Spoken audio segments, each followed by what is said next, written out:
You're listening to the Breezy Moms podcast on Digital Stream Radio. Hey everyone, you're listening to the Breezy Moms podcast, a weekly show that chronicles the adventures of motherhood. I'm Candace. Now let's start the show. Hey. I'm Candace. I'm Candace. I'm Candace. No, I'm Candace. Okay, you're Candace. Hey. Hey, how are you? I'm wonderful. Candace, how are you? I am fantastic. Are you sure you're Candace? I am. And she is bugging out right now. I'm going to tell you why. She's looking for her chapstick, and I'm like, this is radio.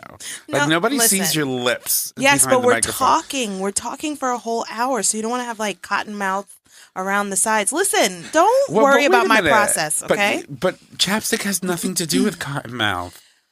You drink water for that. Listen, but dry mouth is a thing. You moisten your inside of your mouth. Whatever. Okay, but I love it. And it's not even chapstick. It's freaking Vaseline. Which is the best? I can't with you. Listen, Vaseline will save the world, okay? Excuse me. So here's the thing that I went away this past weekend, which I'm going to talk about. And I have not emptied my bag from this past weekend. It's now Thursday. So thank God that even though I couldn't find my chapstick, my travel toiletry bag was still in my backpack. So I have all my things. This is also why I haven't worn deodorant in a couple days, because I couldn't find it. Now you know where it is. But the joy of working in your own house is I do what I want, okay? I do what I want. So and she doesn't have to wear deodorant. Listen, first of all, I have been wearing deodorant, but it's been my homemade deodorant, which I actually really like a lot better. But we're going to have to talk about that offline. The homemade deodorant? I love it. It's fantastic. Okay. I need to make a new batch, but I learned the recipe from Carolyn, and it's awesome. It's really awesome, and it's the base of it is coconut oil. Really? And so you're super soft and not sweaty. Mine is coconut oil, peppermint essential oil. It's like baking soda, cornstarch, and maybe one other thing. It's like simple stuff that you probably have in your cabinet, and then whatever scent you like. Carolyn doesn't use the peppermint, but I love the peppermint, and mine doesn't work if I don't use the peppermint. It's amazing how different like body.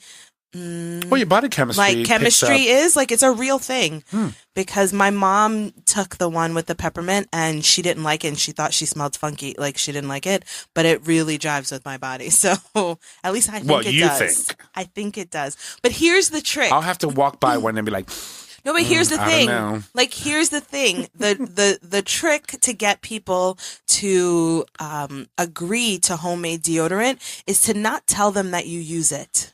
Right? So they don't know that you use it because the assumption is it can't be as good as the stuff deodorant is $6 now. It is. I was at Target last night and I was like, oh no, I don't need deodorant. Well, that's because you bought it at Target. Oh my God. Anyway,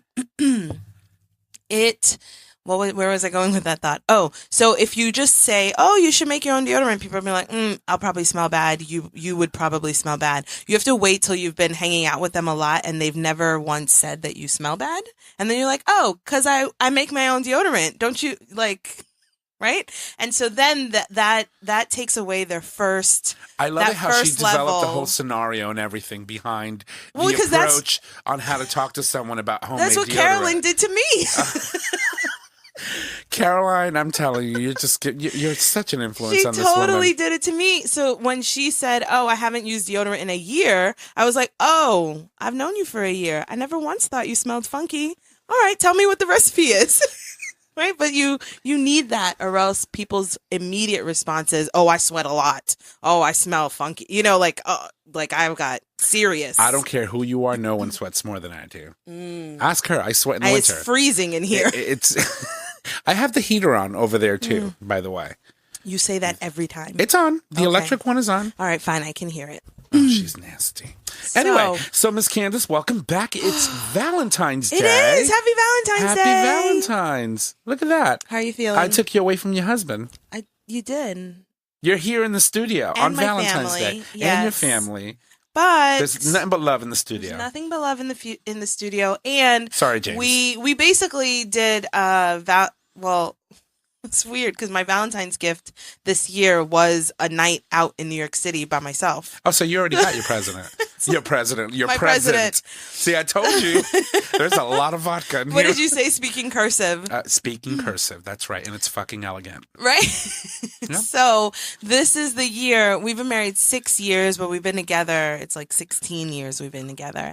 That's and awesome. So this year he gave me as a Valentine's gift was a night in a hotel in New York City by myself.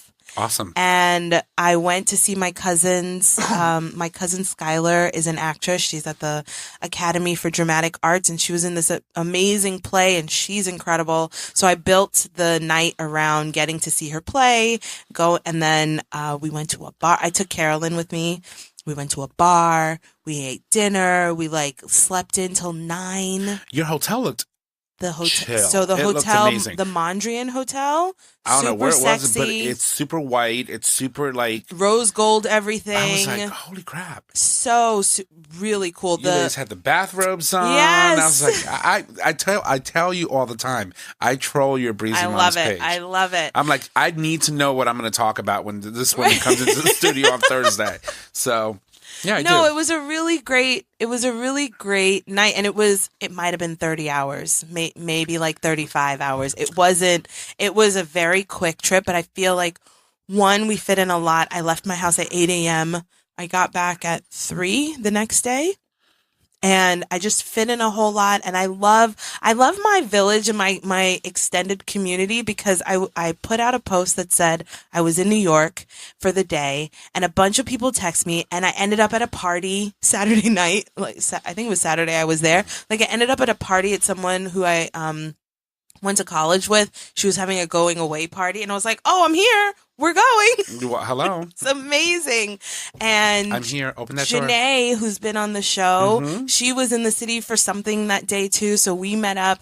And so I just really love, these are the ways that Facebook and social media are really helpful and really cool. Besides all the fake news and the secret Russian bots thing, besides all of that, if you just use it for the way that it was intended, it still is pretty cool because I really didn't know what I was going to do. I was really just planning to be in the city. I was just going to go to the play and then stay in the hotel by myself. And but I will tell you though, 30 hours, right? when you have 2 kids, 30 hours can seem like a week. Mm-hmm.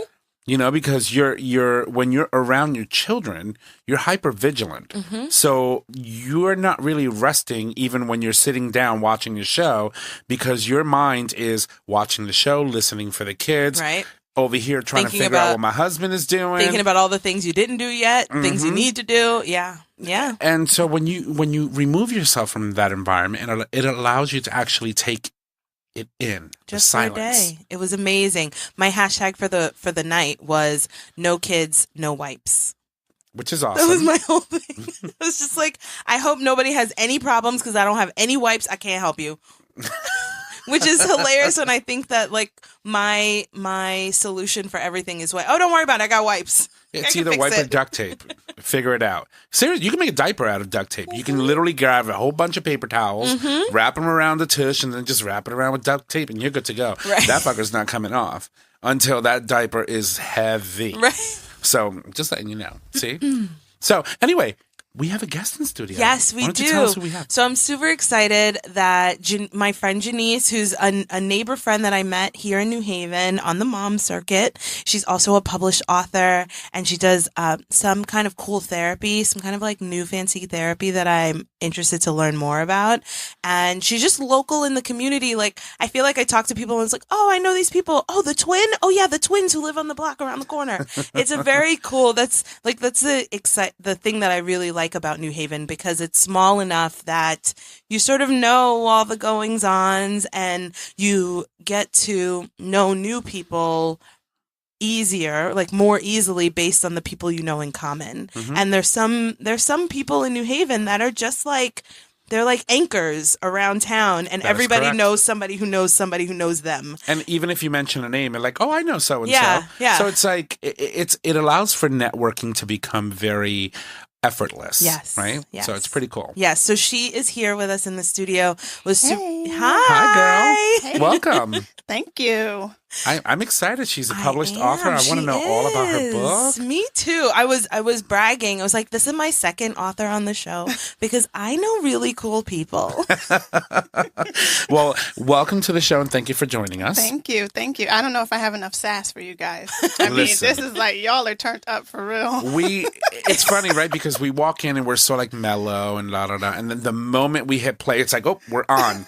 And it just becomes... It's my Sasha Fierce. That's right. I need my own Sasha Fierce has an alter name. ego. Yes. I need it. Yes. I need it. And plus, wine and helps. Gas helps because I swear this is gas. I was pouring the vodka into my cup and I'm looking at the wine and I'm like, all right, how am I going to do this? And when I look down, there's like that much vodka in my cup. I was like, well, I guess the rest is going to have to be Red Bull because I'm not pouring this back in.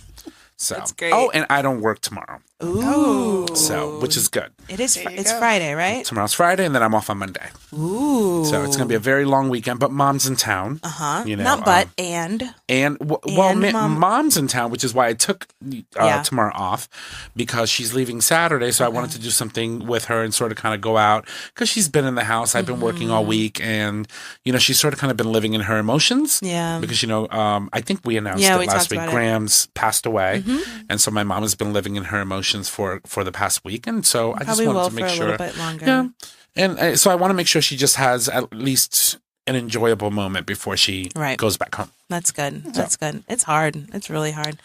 But yeah, we're coming up on the end of another week. We're already halfway through February, and I'm excited. Spring is around the corner. Spring, I don't know. February is hard in New England. It is, but March is around the corner. I mean, we've gotten snowstorms in March that are like the equivalent of something that we should have gotten in December. We were or like January. Ill prepared for it. So. Yes, but it's around the corner. Again, I hate when we talk about the weather, but if you live in New England, like, weather is important. It has like real effects on your life. But I am super excited for the end of a new week. And where was I going? I feel like I had some thoughts that just quickly went out of my brain. So why don't we talk very quickly so we have to do our thing, right? That's right. So I have a question for you. I'm listening. How are your boys? They're good. Not that you would know. You were in New York.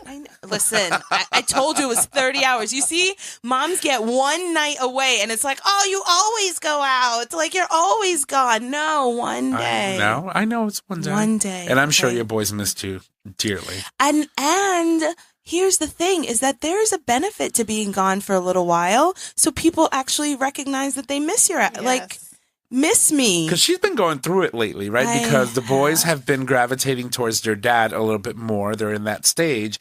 And she's been feeling some kind of way. So I have. Tell us your experience when you came back home. So Lincoln was happy to see me. So first of all, my mom insisted on coming up because she felt like she needed to help James. But even though James, I would have been fine, he would have been fine. But he was like, sure, he likes to play, oh, sure, I need the help. Because then he can go play basketball. He can go do work. He doesn't have to, he gets off the hook.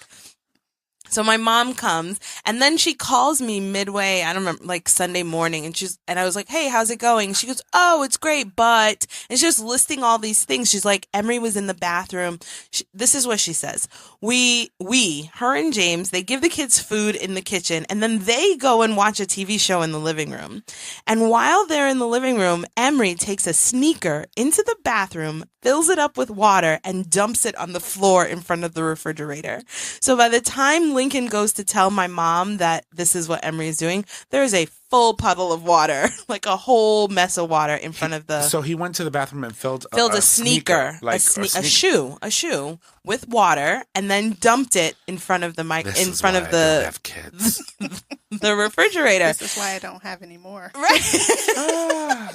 And so my mom is telling me all exacerbated, oh, can you believe he did this? And I was like, Mom, you're just telling on yourself. You're telling me ways that you weren't watching the kids. What kind of shit is this? Because if there's a huge puddle of water, obviously he's been doing that for a while. Time to do it before someone realized what he was doing.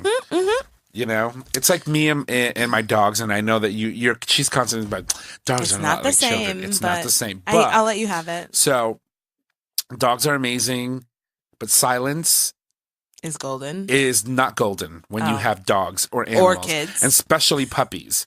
So, they're amazing, they're good, they chew on everything, blah, blah, blah, and you get that, right? But as long as you stay on top of them, they're good. The moment you can't hear them, go after them. Right. Because they're doing something they should not be doing, and it's actually keeping them busy, which means you're not seeing them because they're doing something they shouldn't be doing. Yes. So anytime you think you should be able to take a rest, you're like, oh, they're probably fine. They're not. They're not. You're not. Nothing's fine. Nothing's fine. Silence is golden Sound the until alarm. you have a child or a dog. Then worry about it. Yeah. So they are good. And when I came back, Emery was sleeping, so he woke up, and then all of a sudden I was there, and he had a little bit of a moment. Like he walked right by me and went to James and was sort of, because when he wakes up, he's sort of moody when he wakes up and he needs to be held, and he goes through this whole thing. And that's what he was looking for from James, because that's what he expected. And then he was sort of eyeballing me through the side of his eyes, like sort of looking. And then after he had his moment, then he came over and talked to me. And I was fine with it because like that's what he does every day when he wakes up from nap. It's like a 5-minute ordeal of he has to be held, and it's because I'm his mom. Because if he was at my daycare and he wasn't my kid, I'd be like, hey, I need you to sit in the chair and relax. Like, enjoy your moment. Like, wake up in the chair while I get everybody else ready, right? But because he's my kid, everything stops because he just, like, he will push everybody out of the way. And he's just like, I need this 5 minutes right now. Look at me in the eye.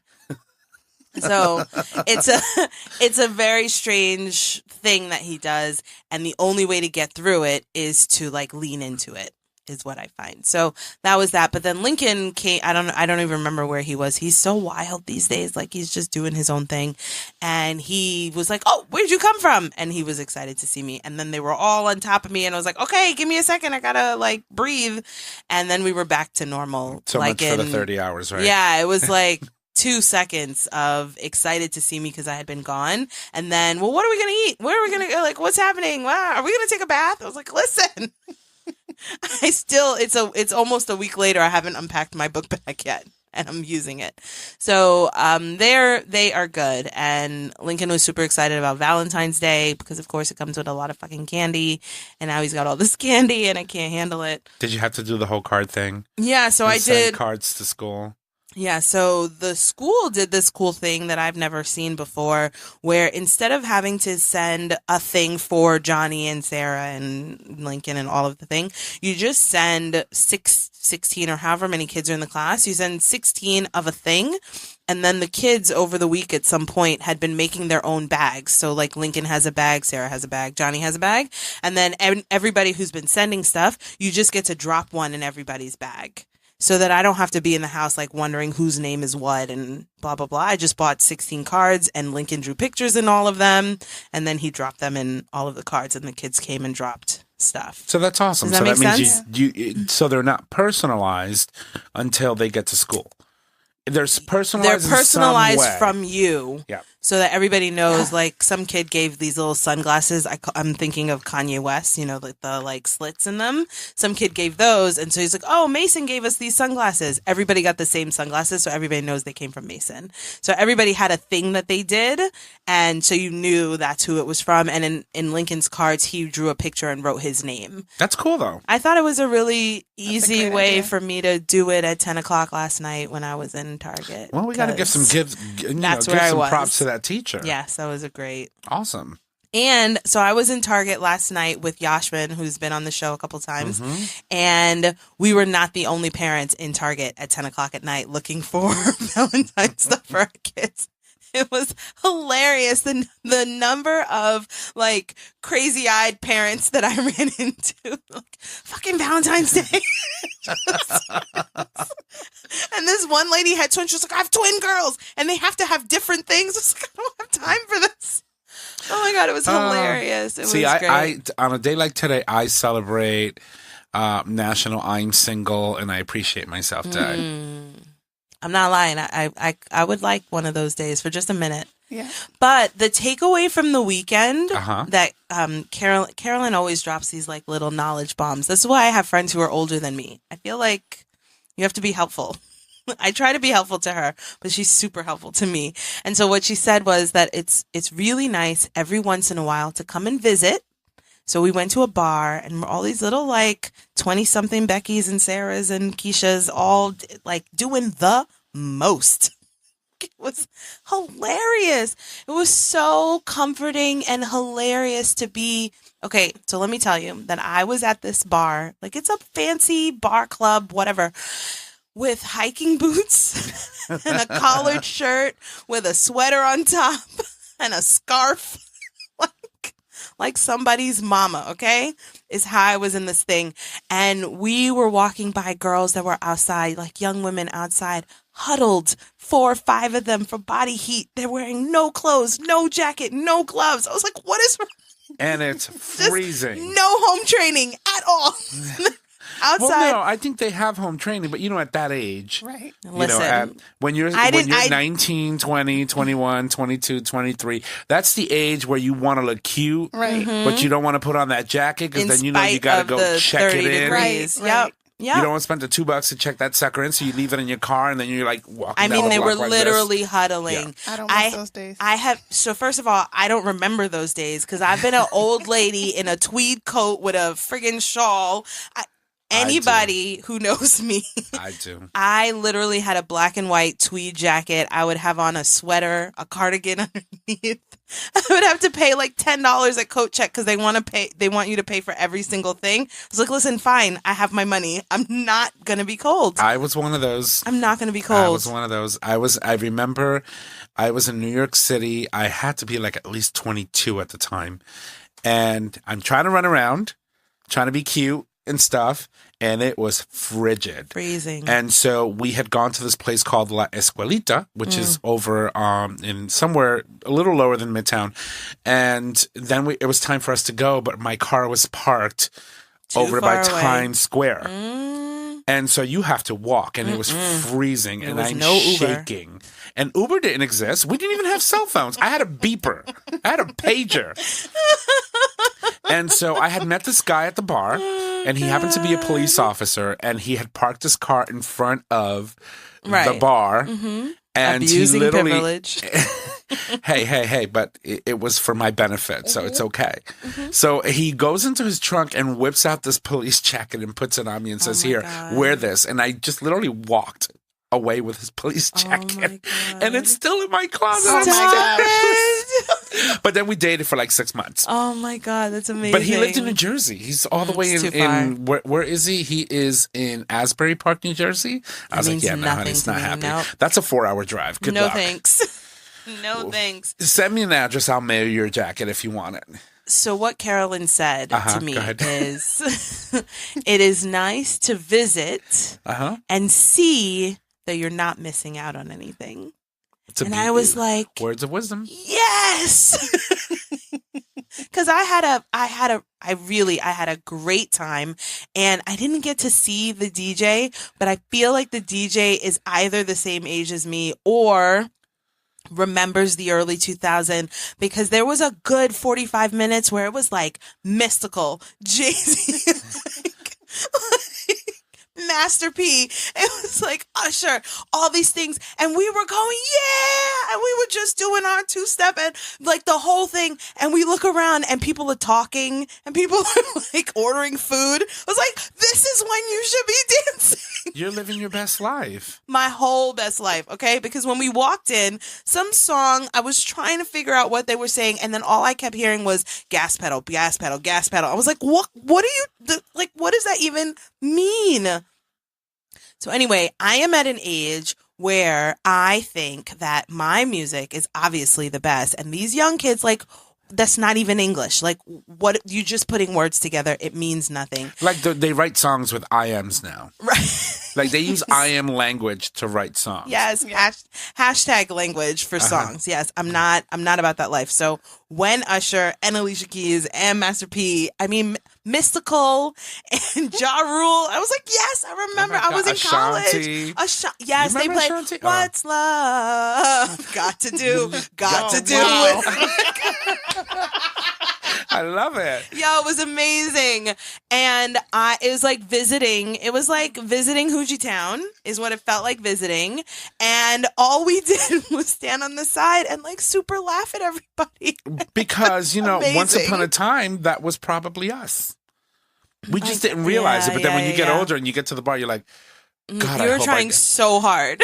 God, I hope I did not look like that, number one, and did not act like that, number two, and number three, I probably did. I did. But you know, it's part of the growing pains, right? Yeah. And then like it's 11:30, and you know, in New York City at 11:30, you're still getting ready at home. We left at 12. Okay, we left the bar. So first of all, here's the thing. Okay, so Carolyn and I walked into the bar at like 9:36. Okay, what's wrong with there you? There were two people in front of us, and then we went in. Boom, we're in the bar. Yes, on the done. Dance floor. On the dance floor.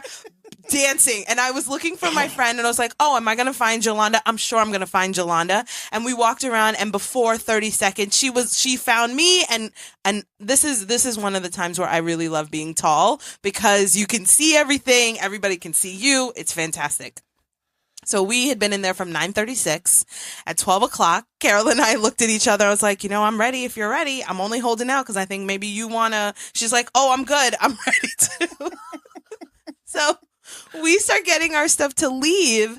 And when we got out, first of all, we couldn't find the exit again because there were so many people like around, coat check and a bunch of stuff. And when we got out the door, the line for the bar, it's like a bar restaurant club. It's called Slate. And there's a slide. You can get in a slide to go down to the bottom floor, and like giant, Connect Four and ping pong tables. It's kind of like a mess.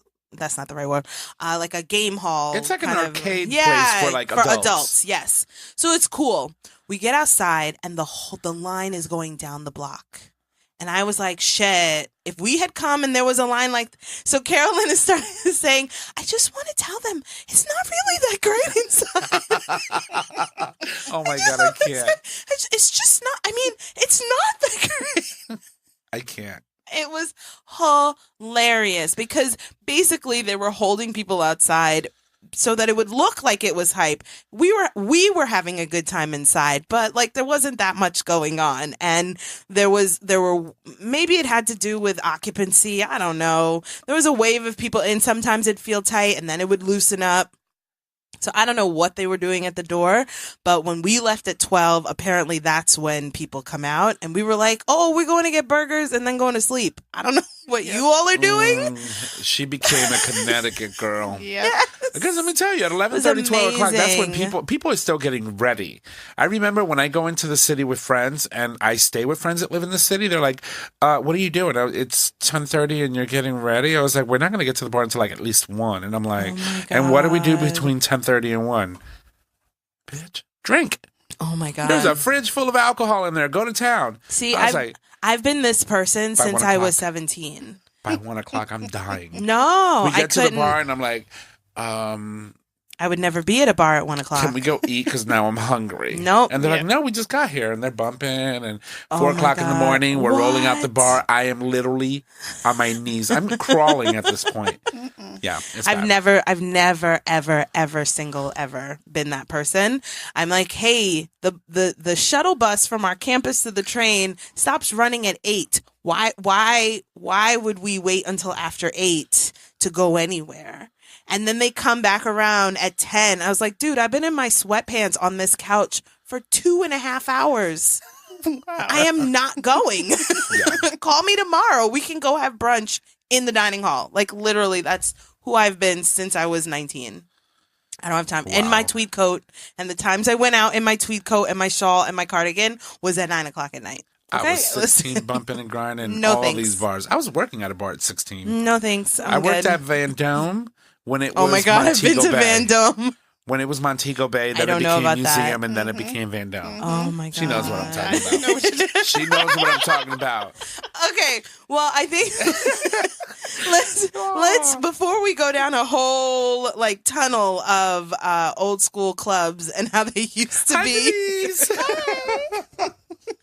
let's just transition into having Genese on the show. I'm so excited for you to be here. And like I said earlier, like we met in the last year or so, and I don't see you that often, but I definitely stalk you online and see all the cool stuff that you're doing. Oh, she's doing what I do. Exactly. And you wrote a book, and I love that your illustrations are of your kid. I'm like, oh, I know him. Yes. So I really wanted to have you come on because not only the book author, like your thing, but I super admire you as a mom, like a blended family and older kids and younger kids, and like you're just incredible. And you and so you have a twin sister, and you guys basically have a compound because you live right next door to each other. I mean, I think it's incredible. So I wanted to have you come on and tell us a little bit about you and what's going on in your neck of the woods, which is like behind my neck of the woods. I know. We're literally right around the corner. Yes, I love it. Yeah. Me and my sister took over the street. Like a year before I bought the house, we were saying, yeah, everybody's in their silos. Everybody's doing stuff separately. We should all just kind of come together and buy a piece of land and all live on it. Oh my God. We didn't realize that the land was going to actually be. You're like in general. Right. But it worked out. That's and our amazing. kids love it. We both have 3 kids. So they run across the street. It's not even across the street. Even across the street. They run across the yard. Yeah. They come in. Like her kids, when they're coming up from the bus stop, they come into the house before they stop back at their home. own house. Go into the refrigerator and look and see what what's in there. Yeah, that's because incredible. you keep the good stuff in there, don't you? I don't know about that, but my kids are addicted to sugar. Well, I have a funny feeling that you sort of kind of spoil have the good the stuff. nephews and the Sometimes. nieces and okay. So you guys have 6 kids between the two of you, and your kids. What are the ages of your kids? Yeah, so I have an 18-year-old. She just turned 18. Wow. Don't look at me like that. You better stop. Look at her fresh faced. I That's can't what I'm even. saying. 18, 8. He just turned 8. They're 2 days. Their birthdays are 2 days apart. Wow. 18, 8, and 6. Wow. So it's and then always fun. And then your At my house. sister's kids are around the same age too, right? Yes, they're 8, 11, and 12. Yeah, that's perfect. That's You such have a an cool. 18-year-old? I do. That is incredible. You look amazing, Yes. girl. You better Thank work. You. That's all I'm gonna say. Thank you. So, tell us a little bit. What's the title of your book? The title of my book is Suddenly I Found It. Suddenly I Found It. Suddenly I Found It, yep. And so I wrote the book and did all of the illustrations. So I actually started the book, I think, as an illustrator first, because I'm an artist. Before I started writing, I was an artist. So I started the book writing it as an illustrator, but ended the book as an author. It sounds silly, but No, I it's was more amazing. connected to the illustrations, I think. Initially, anyway. But then when the story started to evolve and it started to really just spill out of me, it's my story, but it's kind of in like this parable, kind of this parable sense. And I love how it came out. I really do. And I just, I tell everybody, you use what you got. Mm-hmm. And that's what I did. I needed a face for the cover, and I used my son. That's amazing. I'm looking at the cover now. It's pretty cool. Yeah. So the book is actually on Amazon. So It's on Amazon, Barnes and Nobles. Yep. So for those of you that are listening to the show, if you want to go check it out, you can go to Amazon.com, put in Suddenly I Found It. It's written and illustrated, of course, by Genese Clark, who's sitting here with us. And it's available on paperback, and I'm sure it's probably available on digital as well. No It's digital. No digital? No, just paperback right now. Okay. Because of the illustration. So it's a picture book. And I really wanted to make sure that all of the illustrations really came out the way I wanted them to come out, and the readers receive it like that. Mm-hmm. So when I do readings at school, if we do like a large format where we use the projection and stuff like that, I project the pages up on the screen, and it makes it kind of feel like a movie almost. It's like movie-esque. I love it, and the kids love it. So tell me a little bit about you're on a book tour. You're basically on a book tour right now. I love it. And so you're doing local schools and libraries, and tell us a little bit about what your book tour looks like. yeah, so I'm trying to plant. I call it planting suddenly seeds. Yes. So I'm trying to plant suddenly seeds all over New Haven, Bridgeport, throughout. And so my goal is to go to definitely every elementary school this year. And my last school that I went to was a school in Bridgeport, an elementary school in Bridgeport. We had over 100 kids and adults in that one. And it was just really great because I don't just go in and read the book. I do what I call imagination encounters. So I have them close their eyes, imagine certain things, and just to kind of activate their imagination. I mean, our school system is not, that's a whole nother conversation, but our school system is not necessarily, I think, they don't foster creativity, in my opinion. Yeah. Doesn't lend itself for the imagination. Yeah, I'm lucky that I have my kids go to a school that sort of does. It's a Montessori school, so it's I love that. I love that philosophy. But anyway, so we have kids do imagination encounters. We get them, thinking about different things. We read the story and then we do a rap. I love it. Made up a rap song. Don't ask me to do it. Oh, come on. Yes.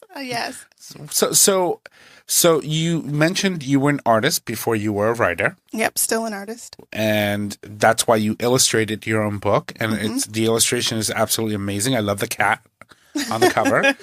Was that your cat? It's not. My sister has a cat, and so all of the kids think that it's her cat.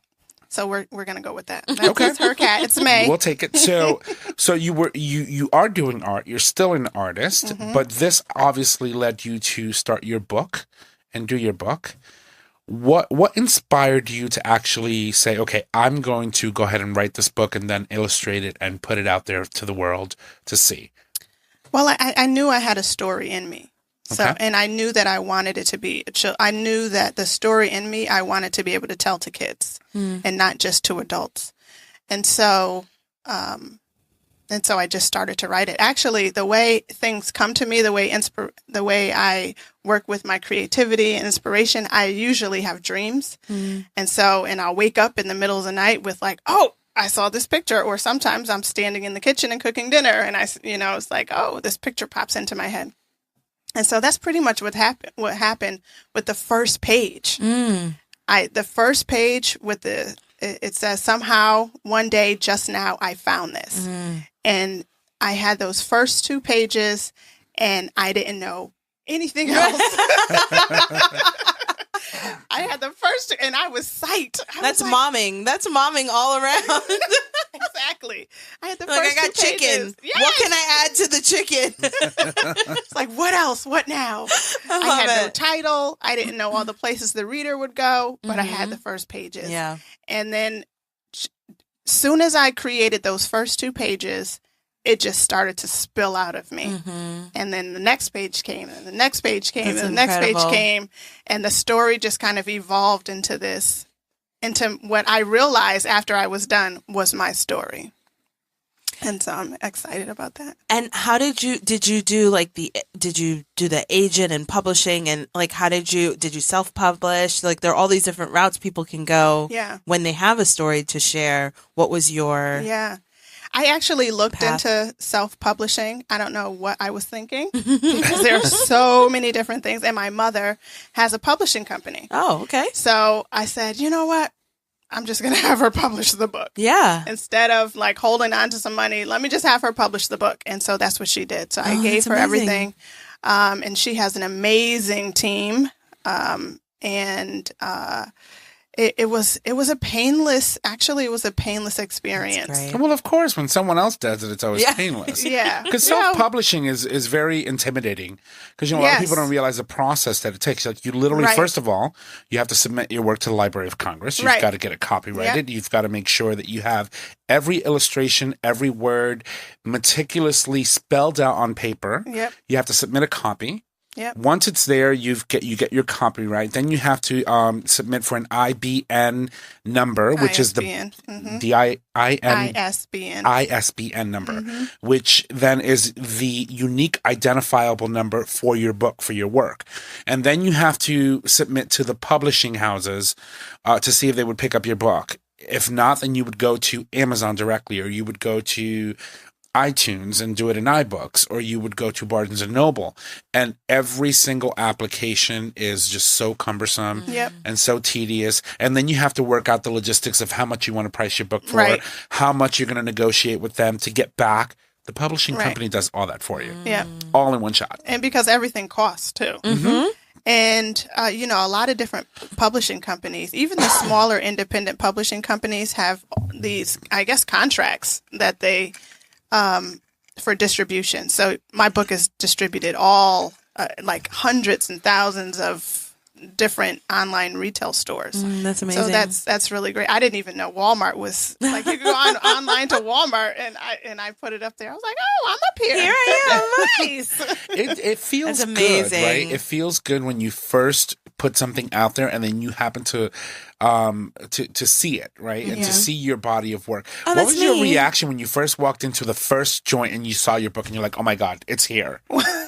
It's only online. Right now, it's only so you can order it you can go into a Barnes and Noble and order it, but it's not on the shelves yet. Okay, gotcha. So you haven't had that experience yet. I haven't had that experience yet. Now, what about you? Your mom is in publishing, and often kids, you want to go as far in the opposite direction of what your parents are doing. Like, how did you wrap your head around? Like, now you're going to be an author and turning to mom, I need help with this. Like, did you have any reservations about working with your mom about this? Did your mom encourage you around this? Like, how did you? Well, my mom is a writer herself, and I come from a family of artists. It all makes sense now. So it definitely, I feel like I'm just one part in a long legacy of creatives in my family. So I felt supported. I mean, everywhere I go, I feel supported. I really feel like I'm surrounded by people I can't see who were here before me, who have paved the way for me. Yep.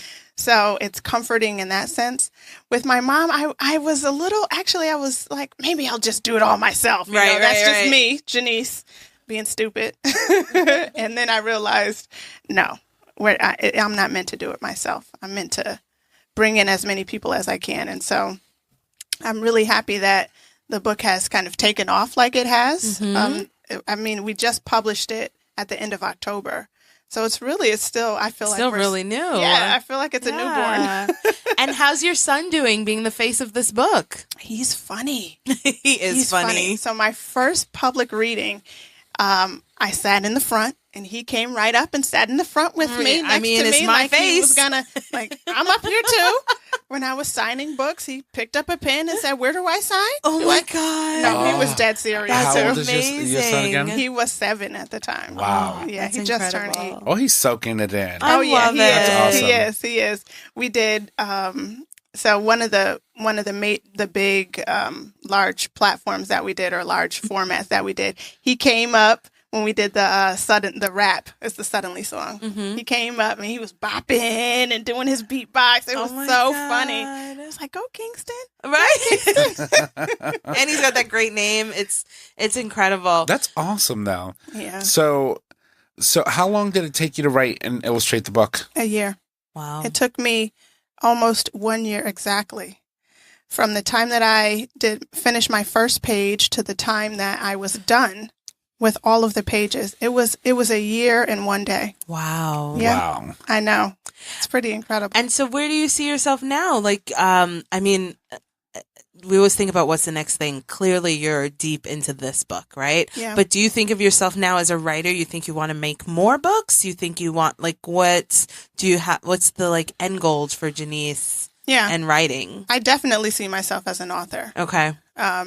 And an illustrator. So I've had a lot of people kind of reach out to me, and they have books that they've been inspired to write or that they've been holding. Yeah, it's and like, I got the words. I'm going to put it out. And so they've been reaching out to me to see if I would illustrate their book. That's amazing. But I have so much going on that it's the illustrations took me much longer than the writing of the book itself. So I do have a second book that I'm working on and illustrating. I probably won't put it out probably for another 6 months. Yeah. To a Give year. this one some time, Yeah. right? I think give so. him some legs. I love it. So can you tell us a little bit? So when we talked a while ago, you talked a little bit about the lab and, you're an artist. And can you tell us a little bit about sort of your other work that you do? I don't want to say on the side. I don't know how you manage all of the things that you're doing, but you've got this lab that you run out of your house. Can you tell us a little bit about the lab? Yeah. So it's kind of all in one. So I really wanted to use the book as kind of like a platform to introduce Advocate Lab to people. So Advocate Lab is my own company that I started after I left my job of almost 10 years. I was like, this is it. What did you do before? Limit. I did court advocacy. Okay. So I trained court advocates for adults who were advocating and representing children's best interest in abuse and neglect proceedings. So that was very child-centered, and my heart is for families. So I definitely wanted to work with families, but I'm an artist too. So I was trying to bridge those two. And so I use art and creativity to kind of build on family strengths. And some of the research that I've done in school looks at universal family strengths. And so I use the universal family strengths. It's called the family strength model. And I use art and creativity. Can you tell us a little bit about that? What is that? A little sidebar to what the universal strength family. I was like, I'm listening. What is that? I want a strong family. So universal family strength. So researchers did research all over the world, like probably about 20, 25 different countries that looked at families and what makes families strong. And so these 6 domains came up, which are commitment, positive communication, time together, ability to manage stress and crisis, spiritual well-being, and one more, appreciation and affection. And I did research that looked specifically at African-American families in Connecticut because out of all of that research, a lot of times Americans are just clumped together and African Americans have a different experience. Right. Have had a different experience in this country. So I found leadership and qualities to do with arts that were emerging traits. And so I just wrapped those all in and I created this family strength wheel that you can kind of identify where your strengths are and you want to get to 10. You may not be at 10. So it's a great tool that families use. We do a family strength series every year. We did it at the Pocket Park. Yes, I love the Pocket Park. Yeah, so we did it at the Pocket Park and just trying to draw in more families and community. Which, just as an aside, so Genese led this team of our neighborhood folks who basically cleaned up and revitalized a lot that was just overgrown. I don't know what I thought it was, but it's just you walk by and it's just overgrown, right? And they cleaned back, and I didn't even realize how far back it goes. It's about as deep as a house, like a house in a backyard kind of thing, and just cleaned it up and made it nice. And I take my kids and my quad stroller. We walk 2 blocks over there, and then the kids just roam, pick up sticks, dig in the dirt, blah, blah, blah, whatever. And we go back home. And it's such an incredible little moment. I feel like it's a little moment in our neighborhood that I don't have to get in the car and drive far to go on a hike or go on a nature experience. We have it right in our backyard. And I love it because once they go in the back, you literally can't hear the street. You can't see anybody. It's just a really cool little thing that I feel like is a feature in a lot of neighborhoods. And now we have it in ours. And Genese led the team on doing it. So that's awesome. It's really like a little nook. We actually did the Family Strength series. So the Family Strength series is built around the universal family strengths, but also this mantra that I learned growing up that my dad never let us forget, which was put God first, think for yourself, stick together, and never give up. Wow. So we do it over 4 weeks. Let's say that again slowly. Put God first. Think for yourself. Stick together. And never give up. Never give up. I love that. Those are the 4 things. So each of the weeks are built around one of those things. Put God first. So we do a Create with God session. I love to do it outside where we're painting and we're kind of just being grounded in that space and in nature and things like that. So in that regard. So obviously you say put God first. I'm sure that you would want to have a diverse group of people come in and join you. Yep. How do you navigate the different religions that Yep. that may present themselves to your program? Yeah. So I believe that God is in us and all around us. I'm not gonna. I don't say a name to it or anything like that. God is in us and all around us. It's almost like I love Star Wars, and it's kind of like the Force. The Force. So That's my girl. The Force is strong with this one. The Force is strong with you. Yes, yes. So, so I think we do a lot of breathing and a lot of centering. I had these two boys. They were twins. And I had just met them when we were cleaning up, trying to prepare for it. And so they came down for the first day. And so watching them breathe, just pausing, because we move so fast all the time. And just to allow ourselves to pause helps us to listen to what's going on inside of us, what's going on around us. So part of that is like intertwined with the Create with God session. It's not like, it's really not attributed to one religion. Mm-hmm. So basically you say, this is whoever your God is whoever your God is, you just say God, and then they take from it whatever they want to, and they put into it whatever they want to. And then that experience just becomes all encompassing. Yeah. Pretty much. Pretty much. I mean, I am a Christian, so I'm going to, I don't hide what I believe, but I don't put it on anybody either. And I want people to experience what's around them.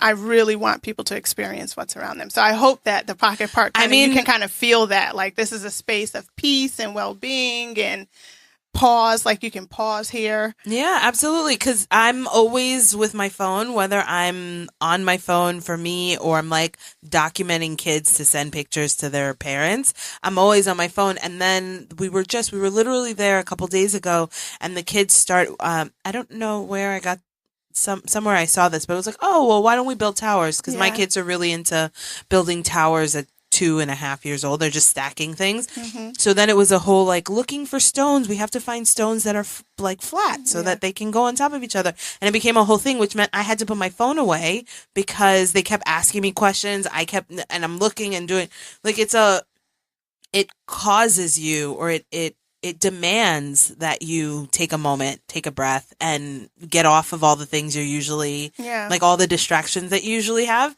and just be in the moment, because I don't know what it is, but it definitely demands that you do it. And the kids were, I felt bad because my first reaction is always, oh, we shouldn't don't disrupt the nature, right? Like we don't want to disrupt. And the kids were really they were picking the leaves off of one of the bushes, but they were smelling it, they were feeling it, they were looking at it. And then we had this whole conversation with the bush is alive. We can take a couple of them and look at them, but we probably don't want to pull all of their leaves off. Like that's going to hurt them.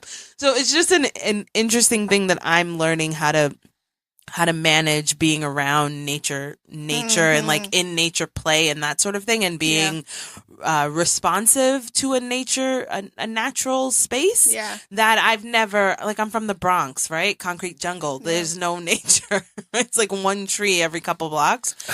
So it's a learning curve for me, but it's amazing how natural it is for kids to just sort of run into that space and do what they want. Exactly. And it makes total sense. Yep. So we go there a couple times a month. Awesome. Definitely. That's awesome. We definitely want it to be a creative green space. Yeah.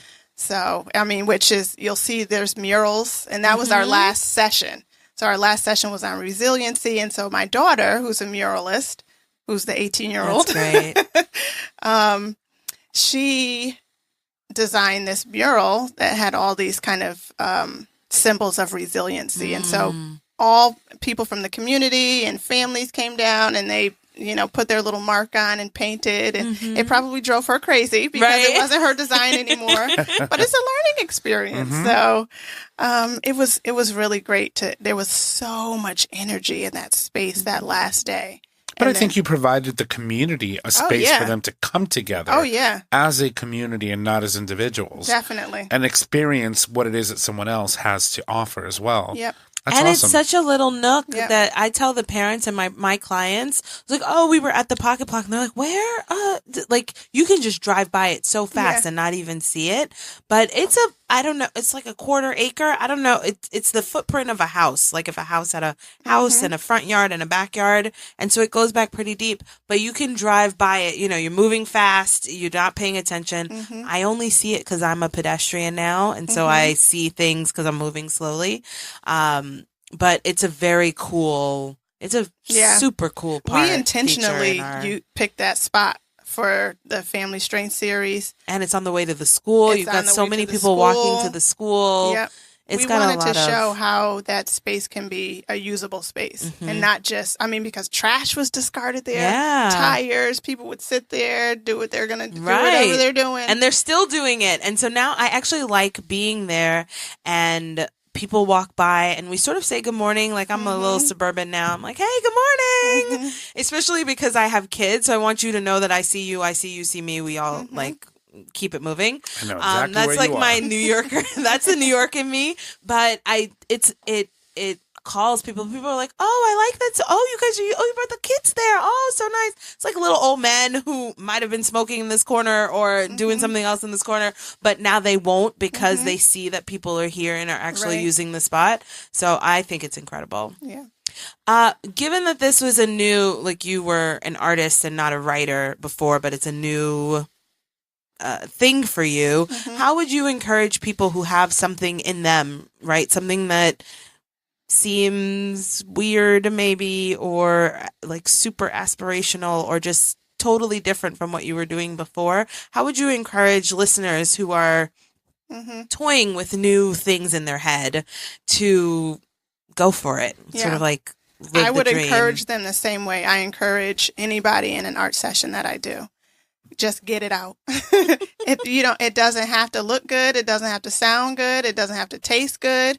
Whatever is inside, get it out, and then you can work with it. But you can't work with it unless it's out. So, that's the first step. Okay. That is the absolute first step. Just that. It's a brain dump. Just do it. Just do it. My husband one time, he told me, he said, you have a lot of ideas, but you don't really complete anything. And I told him that. I told him that. He goes, I didn't say that. I never be probably. You're like, I remember it was September 13th at 12 o'clock. Right. I remember when you said that to me. That kind of stuff, you sort of kind of timestamp that thing. Let me note the time. That lit a fire under me, though. Yeah. Because I said, if that's true, I didn't think it was true, but if that's true, or if that's a perception, not want to go to my grave because I have ideas out of the wazoo. Yeah. I do not want to go to my grave holding on to anything. I want to let it all out. And so that's what I've been doing. Wow. I've been letting it all out. See, even something that's like shady, like it's a shade, like a shade thrown, it still leads to something great, right? Yeah. I have one of those too. Remember that time when you said I was, note the time. I remember. Well, I think that, a bad experience or bad statement or a good experience all have the power to lead you to push yourself to extremes or to places where you thought you've never get to. Yeah. That you didn't even realize that you had the potential to get to, right? Yeah. You were an artist. You still are an artist, and you will continue to be an artist for the rest of your life. Yeah. You would have never thought that you would have published a book. And now you did. I knew I had a book in me, though. Yeah. I know I have several books in me. But, if 10 years ago, if you would have asked me if this is what I would be doing, if I would be running my own business, if I would be a published author, I would not have seen this. Yeah. And so I'm on like this most incredible journey that I could have never even planned. It's really pretty great. It's called a natural high. It's amazing. Right? Enjoy the buzz, girl. I love That's awesome. it. And so just because we're like a mom show or like a parenting show, and you have 3 kids and a family, you're doing all of this stuff on the side of being the mom of a family, right? How do you fill your cup? How do you prayer and just like sitting. I literally, anytime I feel my body getting anxious, I sit down. I don't care if I'm in the middle of cooking. I don't care if there's a pile of dish. I don't care if I haven't cooked and it's 7:00. I'm sitting my butt down. And if we have wine in the cabinet, you can pour me a glass. Right. You have some cereal, wife, while I figure out what's next. No, because, like we tell kids you need a timeout. No, I give myself timeouts. Oh, wow. I literally sit down and just stop. Just sit. Yeah. And just sit. I don't talk. I don't look at my phone. I just sit down. And I love being outside. Outside is my happy place. So I'll go outside if I need to.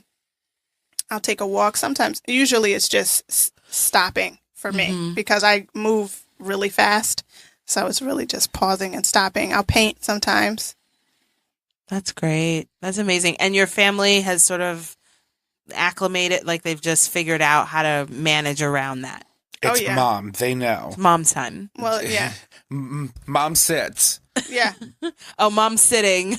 Don't. Let's go have some cereal. Yeah. Let's go hang out over here. Let her do her thing. And then when she comes back, she's just going to come back in her A game. And then we're really going to get what we really wanted. So just let her be. Yep. And my husband knows. He knows the look. He knows the sit. He knows the look. He knows she's got a glass of wine next to her. So he's really like, he'll take the kids if they're like, mom. I was like, oh, let's come over. What do you need? Yeah, that's amazing. He's really, really great. He's really great. And it's sidebar, like random. Yeah. So her husband and I used to work at the same school. And then I left the school and I was home. I was home with my kids and I was just walking around the block and I stopped to talk to her because she was out. Her and her sister, her twin, were outside. The kids were running around and I was like, "Oh, we can stop here and say hi, like nice brown people." And so we're talking and the kids are playing and then all of a sudden her husband drives up and I was like, "Hey, I know you." Small world. Small world. 5 degrees of separation. Oh I my always God. say. That's awesome, though. It's incredible. Yeah. It's incredible. But again, it's a thing that I've learned to appreciate and love about my new life, my adult life here in New Haven. It's kind of suburban, right? Is that they're like you meet people and that people are nice and it's okay. I'm from New York. You don't talk to anybody. Why are you looking at me? What do you want? I don't have any money. Like it's just like a. It's like a thing. You just ignore everybody. Right? You just ignore everybody. But now I live in New Haven. I walk in the neighborhood, and now I have this big stroller. So I feel like people know me now as the lady with the quad stroller, the Cadillac stroller.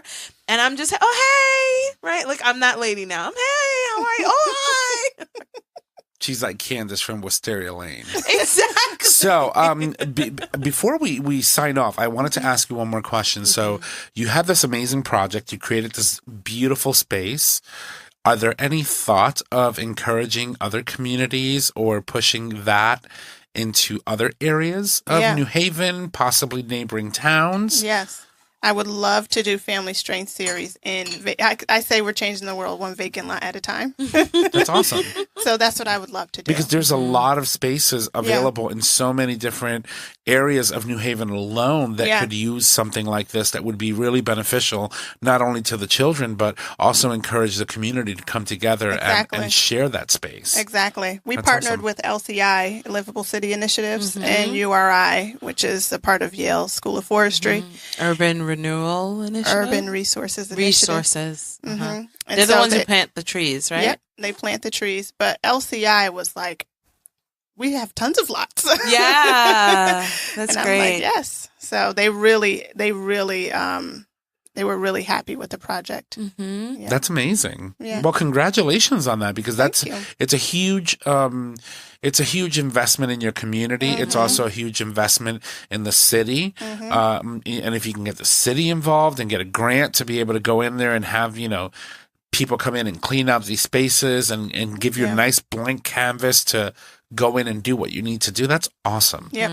That's awesome. Yes, I agree. Are we going to get any chairs at our pocket lot?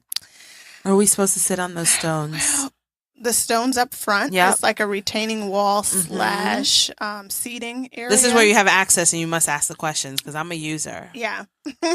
Well, you can bring Not like in a negative chair. way. Like I'm an actual user of the park. Bring one of those like little like your folding chair. On top of my stroller with my 4 kids. It's a Cadillac. I'm sure you got a trunk somewhere. We thought about doing throughout the park. We thought about doing those even like a those stump log or benches, something. those Yeah, log stools around. So this upcoming season, around 2, we have not met with URI yet. Okay. So I will take these recommendations back to them. I will give you an idea because I think I'm going to try it in my backyard. So I've been looking on Pinterest and on all these little, social spaces, and there's this cute little bench idea where they take cinder blocks and they put the actual logs or sticks in between them. Yeah. And then you can sort of kind of create multiple benches or a whole row of benches. It's very inexpensive. Yep. And I think it would be a cute idea. I know, because right now I'm trying to sit on that tree that has 2 branches and like a little nook in the middle. It's not quite right, and it's not quite, but I can't be on the floor. It just. Yeah. That's a badunka girl. And you're but it's a real fit problem. So, it's... You're trying to fit it between 2 branches. As a real user, I'm just letting you know that we're using it and we need a place to sit. Yes. The kids sit on the floor, but I can't get up from the floor, especially as fast as I need to running around after them. I feel you, girl. I know the feeling. But that means I'm using the space. I love the space. And I'm so grateful for the work that you put in, your family. And I'm certain that this has been, even if it's a welcome or a like agreeable weight, it's like a weight on your family to be doing this stuff for the community and such a project that like I can say, oh, I slept in or I have somewhere to go. I can't go. But like you have to be there all the time. Yeah. So I'm so grateful to you and to your family for really doing this, right? Because it's a family. It feels like it's just you, or it might feel, or people think it's just Genese doing this. But in order for her to be out there Saturday morning, it's a group effort. Yeah, it's amazing though, and like so I said shout out to your before, husband and your kids. They're amazing. You're creating an opportunity for families and strangers who live in the same community coming together and not only learning about each other, but giving themselves an opportunity to experience something that they normally would not have access to. Yeah. And given the temperature of how things are politically, emotionally, racially in our country right now, I think that these types of projects that bring people together, regardless of how different we are, is what we need to get us back on the right track. Yeah, absolutely. Yeah. And I think art and creativity can do that. So that's why I use what I use when I do what I do. Right? That's awesome. Right. And it's the easiest thing to do when you use something that you're good at, right? Like this is something a thing that you love. That's already in you. It's not, it's hard, but it's not hard. You know what I mean? So thank you, Genese. Thank you. I appreciate it. Seriously, that's awesome. Okay, well, let's wrap up because we're all right. So deep. We've got We're one more deep in thing it. that we need to cover, which is our hashtag Bomb So Hard tip of the week. Yes. And so we're gonna do 2 because Genese, I asked Genese to bring one because we're trying to like diversify, so it's not always whatever foolish thing that I'm doing. I'm gonna start by saying, get yourself a night out by yourself. Away from the people, whatever the people are. And it's okay if your husband gives you that, one night out. Yes, like just get yourself a night out. And I think the hardest part of going out for a night is really remember when Carmenio was on and we were talking about releasing the control. You just release the control. Dude, I'm not going to be here. I don't care how you figure it out. You figure it out. I'm gone. I'll be back tomorrow. I'll figure out things when I get back. Once you get back, though, what you get, right. That's on you. That's what you get. What your kids turn into while you're gone. I just choked. That's what you get. Oh my God. I hope it was worth that one night. Yes, but seriously, like I can't even say how awesome that one night was to remind me that I'm a person. I'm like my own person. I'm like my own coolness without kids. And I remember I told you I haven't been wearing a ring lately because I'm allergic to the ring. So I just realized that I don't think I'm allergic to the ring. I think I'm chubby and that my ring was too tight and like cutting off the circulation of and my all finger. that walking to New York City all sort this of stuff. kind of. Anyway, so I wasn't wearing a wedding ring, right? And so literally the whole night I was like my own little person by myself. Nobody knew I had 2 kids. Nobody knew I was married. I mean, maybe they did since I was wearing the hiking boots and the collared shirt, but because I wasn't like trying super hard at the club. But I felt for just those few hours that I was some version of my old self. And I can't even put words on how important it was for me to remember that even though I'm not the same as I used to be or the person I think that I would be if I wasn't, you know what I mean? Like I still got it. Yeah, is she's what I still should in you. say. Yes. And she will always be in you. And it's okay. Because there's going to be a time. And it's okay to let her out every so often. Yeah. Well, listen, your kids are not going to be with you for the rest of their lives. Eventually, they'll go out to college. And you're going to get to that point where you're like in your mid-40s. Who am I? James, I'll be in my 50s. Dancing? Let's go dancing. We don't have kids here. I know. It's like, why don't we turn, what used to be the kids' room into a spice it up, let's have fun room, or you just never know. So that's what you said, and I oh my god, there's a house on the market that has like a tasteful sex dungeon. Okay, I'm just gonna let you know. You can go and Google it, but it's like oh my god, that's totally my description. House. The description says tasteful, well lit sex dungeon is what it says. Okay, it's insane. Do they have an open house? Okay, that's not what I okay, but I know. Sorry. Okay. See, this is how we get in trouble. This is how we get in trouble. But like such a Connecticut thing, right? You're like, that's what they do. In Tasteful, well lit sex dungeon. Okay. Well lit. Yes, wow. I mean, everything is all white, everything, and the windows, lots of windows and stuff. They rented out Airbnb for like parties. I mean, it's insane. They rent out the sex dungeon. Yes. They probably have a sling in there too. Yeah, they have all kinds of stuff. It was on Scary Mommy, the Scary Mommy website. That's how I found it. I swear that's how I found it. I wasn't looking for it. But anyway, the whole point of that was to just take a minute to release, because I feel like I carry a lot of stress and guilt. Stress that there's so much and guilt that I'm not doing it right.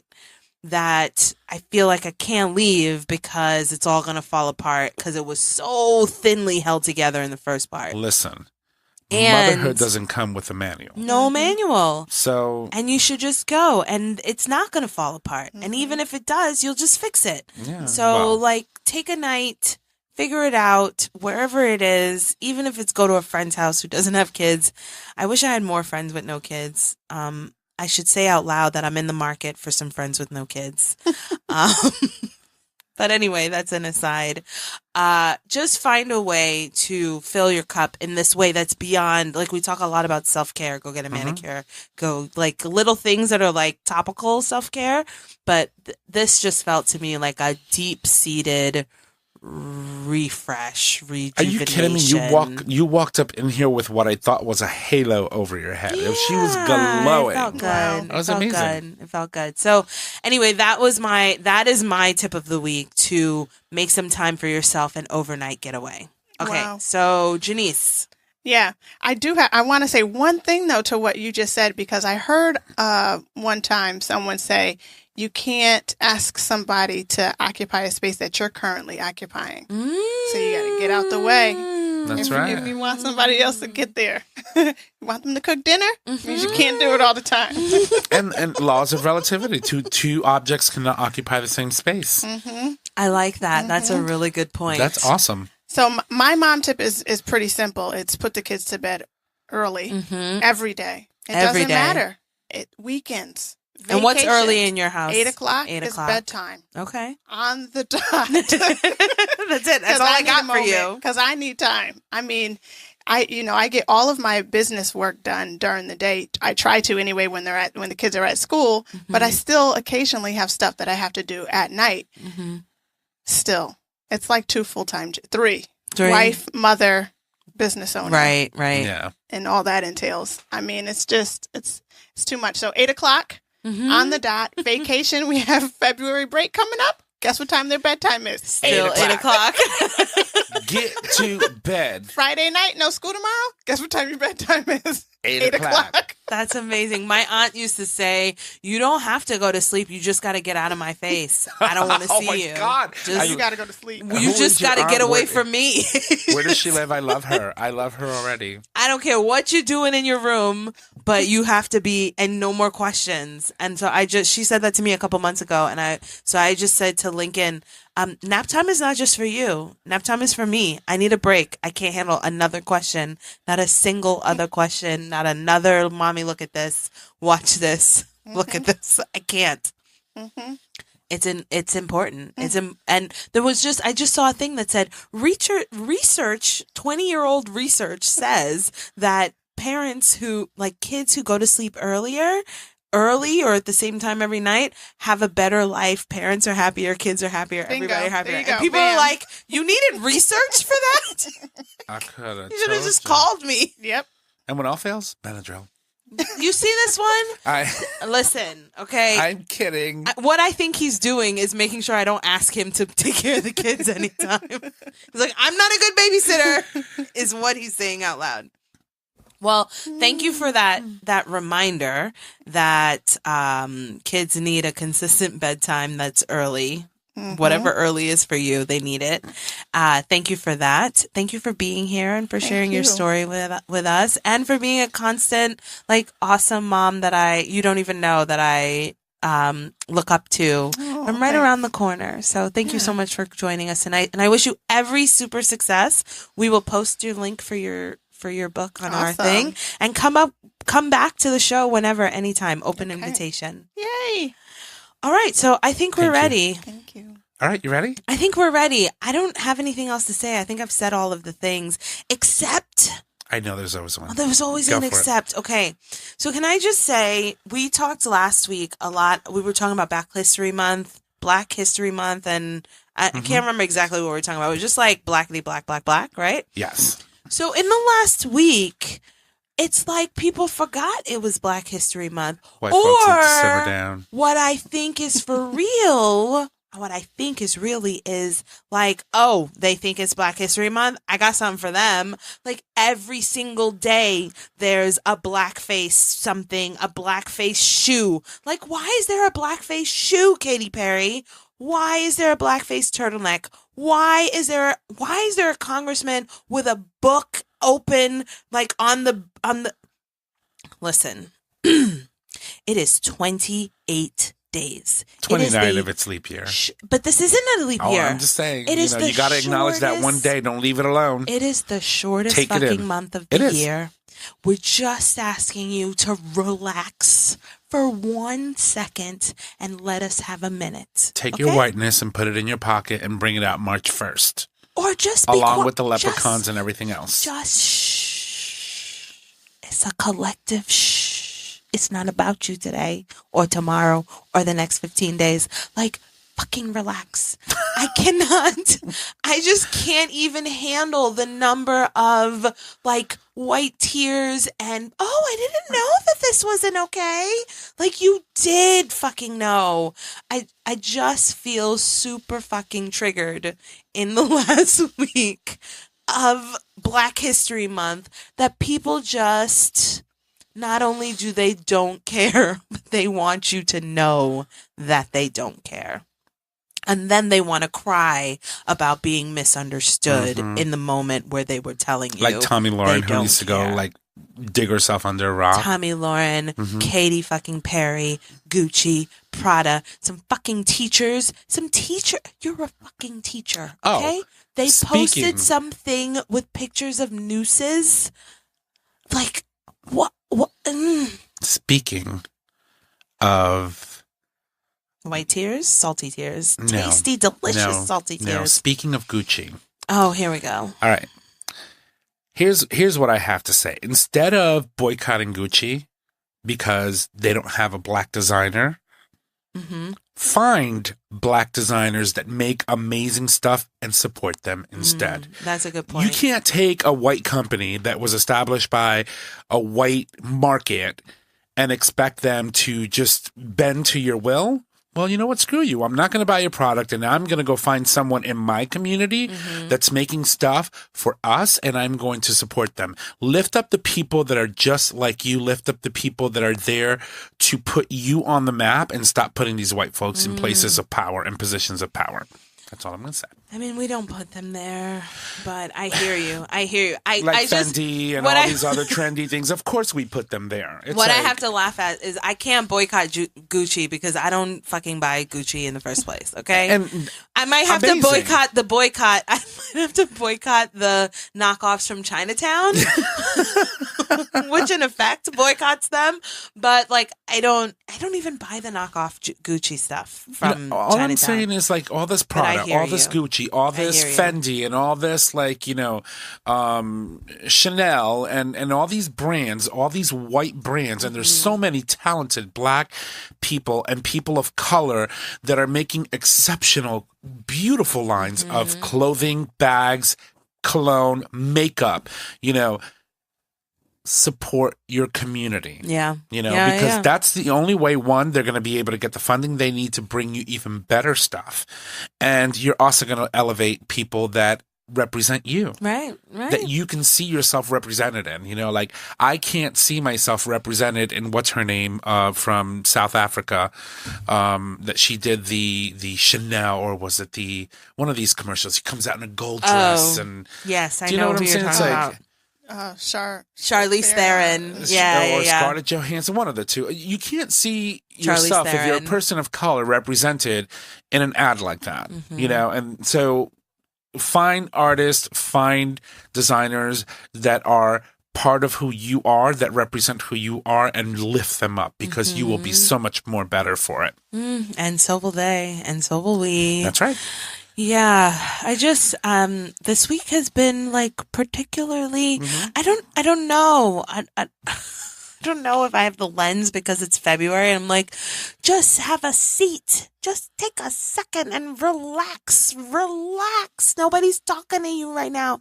But I feel like that's precisely the point. But I think it needs to be said. People yell the loudest when they feel like they're being ignored. And I mean, I don't know. Anyway, related, fucking Esquire magazine releases their cover story for March is about how tough it is to be a white Ryan right now. No one cares. I don't even know if that feels oxymoron. I don't even have to say white Ryan. How fucking tough it needs to be to Ryan. Cares. I've only met one Black Ryan in my whole 35 years, okay? One. And he was cute and he had blue eyes, so he was half white. Yes, I've only met one half Black Ryan in my whole life. So Esquire magazine was talking about their March, like right after Black History. We're going to talk about how hard it is to be a white Ryan. Like seriously. In America. Like I want you to take. Fucking Ryan says, I know what I can't do, but I don't know what I can do. Fuck you, Ryan. Listen, I want you to take a stadium full of chairs, and I know you can't fit them all. Pick one and sit your ass down. Have all the seats. Sit your butt down in each one of them. Why don't you work your way around that stadium? Okay. Sit in all the chairs. STFU. Hashtag. Oh my God. All right. On that note. On that note, okay, please be reminded that it is Black History Month, and of any days that you could just take a moment to all my like lovely white friends, because this is the thing that I have to do every time. I don't hate white people. I just hate fucking asshole white people. You always have to say, I don't think you're all bad. And lots of you listen to my show, and I appreciate you. And I also appreciate you for taking all the seats in February, the only month that we ask you to take a seat. I appreciate it. I sincerely appreciate it. On that note, thanks for listening Thanks for being here. Shout out to Genese for being here. Shout out to all my awesome friends. Someone just said, I can't believe you've been doing this for 45. We're in 45 weeks now. And I was like, I know a lot of fucking awesome people. I have not run out of people yet. So thank you for being my friend and being awesome. Anyway, I don't know. I'm feeling it right now. So, what was I going to say? I don't remember what I was going to say. Oh, say goodbye. This is the longest fucking goodbye you've ever heard. Goodbye. I love you so much. Come back next week. Bye. This show is produced by Tom Ortiz at Digital Stream Radio. It's available for download on Podbean. Follow us at Facebook at Breezy Moms Podcast or email us at breezymomspodcast@gmail.com. Until next time, don't stress, just breathe.